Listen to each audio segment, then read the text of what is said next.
Hi guys, welcome to the review of the movie Ojas గంభీరా alias they call him OG.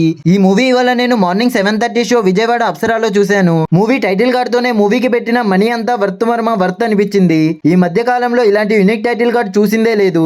ఇక first 25 minutes అయితే characters introduction చేస్తూ Arjun Das background voice తో entry ఇచ్చిన power star katana fight scene అయితే goose bumps తెప్పిస్తాయి. ఇక blood bath power star గారి screen presence అయితే ఐఫిస్ట్ అనే చెప్పాలి. కానీ కొన్ని సీన్స్ అయితే ఎస్పెషల్లీ హీరోయిన్ డెత్ సీన్ కానీ చాలా బోరింగ్ గా అనిపిస్తుంది. అంటే ముక్కలుగా నరికేయాలని చెప్పను కానీ బట్ అక్కడ ఏదో ఎమోషన్ అయితే మిస్ అయిందనే ఫీల్ లో అయితే ఉంటాం. ఇంకా ఇంటర్వెల్ సీన్ కూడా చాలా మందికి నచ్చిందనే చెప్పారు. కానీ నాకైతే ఇంటర్వెల్ సీన్ కూడా అంతేం ఎక్కలేదు. ఆల్రెడీ సేమ్ సీన్ అయితే బాహుబలి నుంచి డాకు మహారాజ్ వరకు చాలా మూవీస్ లోనే ఉంది. బట్ అక్కడ తమనన్న మాత్రం నెక్స్ట్ లెవెల్ బ్యాక్గ్రౌండ్ స్కోర్ తో ఫుల్ కిక్ ఇచ్చేసాడు. ఇంకా సెకండ్ హాఫ్ స్టార్ట్ అవ్వడం కూడా ఫుల్ ఎంగేజింగ్ గా స్టార్ట్ అయింది. పోలీస్ స్టేషన్ కి వచ్చి వార్నింగ్ సీన్ తో కే ర్యాంప్ అనిపిస్తుంది. అక్కడ పవర్ స్టార్ గారిని చూపించే విధానం కానివ్వండి, ఆ పిక్చరైజేషన్ కానివ్వండి సూపర్ ఉంటాయి.